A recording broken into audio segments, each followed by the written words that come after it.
Aron Kristinsson, 36-28 sigur á Hvítrússum. Hvað tók út úr þessu leik? Mér finnst við þetta bara hreiklega ánægð með strákana, samstöðinu í liðinu og þessu baráttu. Við vorum að berjast fyrir ykkur meinasta bolta út leikinn og við skorum hérna 8 marka sigur. Við sem að Hvítrússarnir eru erfiðir við eiga, þeir eru vel skipulagðir og línuspili, það er að segja leikmennir, útileikmennir í samspili við línumenn eru í háum gæðuflaki og hérna við sem eru erfitt að eiga við það. Og oft á tíðum vorum við kannski að spila með sterka vörn og þrönga þá í erfið skotfæri, kannski með þröngufæri horni eða langt utan að velli. Það sem að kannski nokkru boltar lágu inn sem að þurfti ekki að gera það og kannski skapa betri fórskot.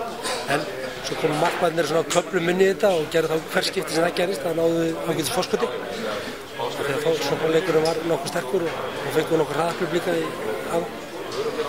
Var það kannski það sem gerði útslagið á síðustu 10 mínútum og var það markvarsla? Já, ég meina fáum að það nokkra boltar, svo líka bara stolnir boltar í vörninni. Það er kannski svolítið okkar leikur. Það er þetta síðustu 5-10. Þar erum við kannski að uppskera svolítið að við erum að reyna að hvíla menn eins mikið og getum yfir leikinn. Það er að segja svona leikilmenn eins og Aron og Alex. Þeir stela þetta nokkra góða boltum í lokinn og skora mikilvæg mörk fyrir hafnum. Sáttu við frammistu Arons í leiknum, Arons Pálmarssonar, skoraði 11 mörk í dag? Já, ég sáttu við hann, mér finnst það búin að vera frá því að hann kom á mánudaginn með innbyttur og ætlaði sér virkilega að standa sig og ég er mjög ánægður með það hugarfar og það er vonandi að það verði áfram svona á móti Rúmenum og hann er í þessum, hefur þennan gæðaflokk. Snýst bara í honum að það er að halda stöðuleika, það er þessi ungu leikmaður, halda einbeitingu og vilja meira og vilja alltaf bæta sig. Ólafur Bjarki ekki í hóp í dag, hvað hjá hann? Hvað séru? Eru eitthvað meiðslar hjá hann? Já, hann hefðast aftan í kálvan hérna á móti hérna í sínu síðasta leik með Amsterdam fyrir landsleikjabossuna á sunnudaginn og fann það ekki fyrir því fyrir bara á mánudeginum á leiðinni heim. Við heldum alltaf niður í klár á næstu æfingu og svo var það bara þannig, það var ekki klár. Þetta er ekki alveg meiðsli virðist vera. Hann fór að vísu í myndatöku í dag og sjá hvað kemur út úr því, en hann gæti orðið klár á morgun þessum. Svona, það gekk erfiðlega hjá okkur að slíta ykkur frá liðin í dag, Hvítrússunum. Svona, náðu 4-5 marka fórskoti og svo virtist að glútrast niður aftur.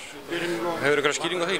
Já, mér finnst þið hérna, þú veist, fyrstulega er erfitt að eiga við það. Það er refsa fyrir hver mistök og það var ofta tíðum kannski voru að spila sterkan varnarleik en við vorum að fá kannski mörk á okkur sem að, þú veist, við vildum fá kannski nokkra bolta varða ef við búum eða við vorum að missa utaverti í vörninni einu fleiri og svona mjög einföld atriði, sérstaklega í byrjun seinna að voru að missa kannski auðvitað utavert einu fleiri og það geraði verkum að finna að halda í horfinu í undirtölunni og ná svona að halda þessu í 3-4 en við hver skipti sem við fengum einn kom einhvern varðabolt í mörgum og stólaboltum og alltaf komið 75-6 og svo vorum við bara með næga krafta hérna síðustu 10 til þess að slíta frá okkur og ná 8 mörgum og það vorum við að uppskera kannski við vorum að hvíla menna eins útlöndum. Næsta verkefni Rúmeníu á sunnudaginn, er það eitthvað öðruvísi sem að leggja þannig leik upp? Það er allt annað leikur, það er Akureyri 6-0 vörn og sem við erum fara að mæta þar væntanlega og öðruvísi skittur, hérna mikla langskittur, leikmennir fyrir utan og svona aggressívar eru eins og agaðri, það er að segja, það er ekki eins agaðri og Hvítrússarnir, þannig að svoleiðis liði ef allt er inni þá geta þær verið gríðarlega erfiðir við að eiga en ef við náum að halda, koma þeim í erfið skotfæri og fá góða markvarslu þá ættum við geta gert góða hluti. Kemur til með að gera eitthvað breytingar á hópnum fyrir þann leik? Það kemur bara mjög saman. Til hamingju með sigurinn í þínum fyrsta landsleik. Takk.